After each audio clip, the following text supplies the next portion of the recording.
Hey there, welcome back. So this is going to be a 4-part series on self-esteem, which I think is the most critical aspect of well-being.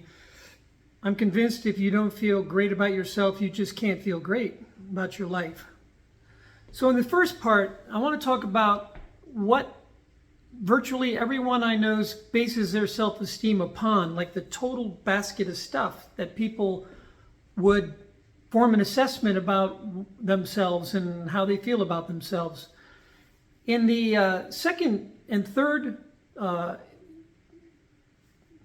editions, I'm going to talk about two of the things that I've included in my self-esteem that have lifted me up and resulted in a total self-esteem that I never had until I included those things in my feeling about myself.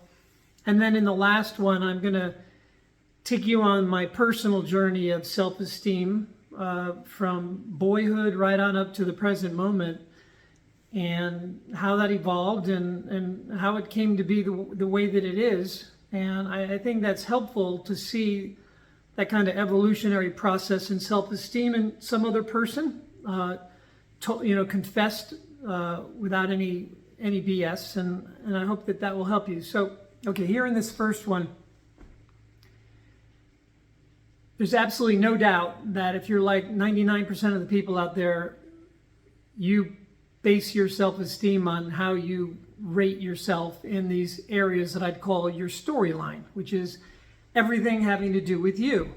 Has to do with your sexuality, has to do with your race, has to do with your ethnicity. It has to do with your wealth.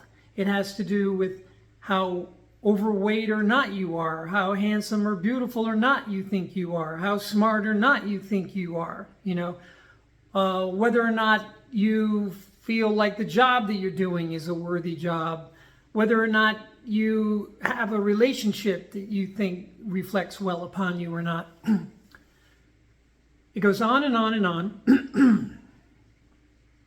But all of this stuff is personal stuff that you think is the entirety of who you are.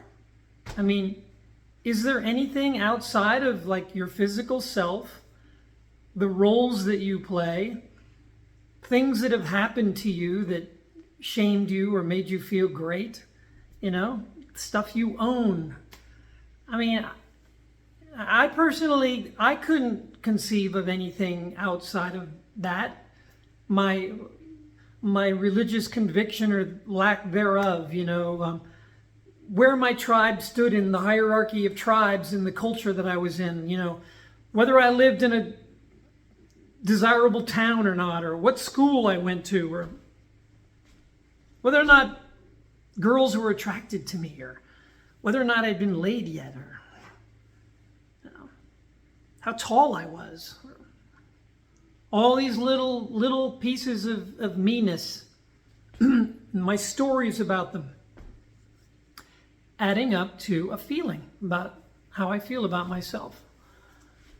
Now, that feeling is either going to be one of two things. It's either going to be less than total. You're going to find yourself on some spectrum somewhere of self-lovability, and, therefore, your life will be colorized by this less than total self-esteem that you have, because you are the instrument, you are the vessel through which everything is happening, all the pleasure or disgust or whatever that's being had through your physical form is being experienced. And so underneath all that is a feeling you have about being you, how grateful you are to be you, how excited you are to be you. It's going to be partial, because if you're rational and you look out in the world around you, you're going to notice that there are a lot of other people that are doing a lot better than you are, okay? They got more money, they're more handsome, they're smarter, they're better at their field. It goes on and on and on. And then you're also going to see these other people that aren't quite as together as you are, or they don't have what you got or whatever. And so you're in this spectrum where you're kind of set yourself, and then you kind of feel around that. Okay. Or you're going to be narcissistic. You're going to maybe totally love yourself, And you're going to be under the illusion that like you personally are like, our fearless genius that we've all, been listening to for a long time, or like the most genius person in the world, or,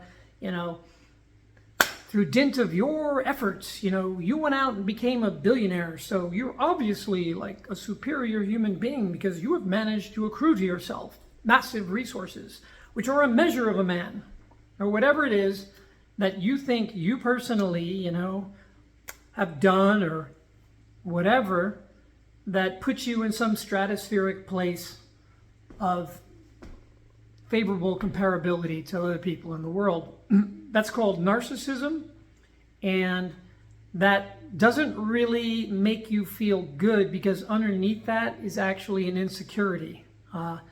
It's really not an honest reality. You're really not better than anybody else, and even if you're a billionaire and you're richer than a lot of people, that doesn't mean squat or whatever. So there's paranoia and insecurity in that narcissistic assessment of yourself as being top dog, okay? So there's a better way, and I'm going to get into what those better ways are for me. I'm not suggesting that this is like the way, or that you should also try, make this your thing, but it worked for me, and I think it's something to consider. All right.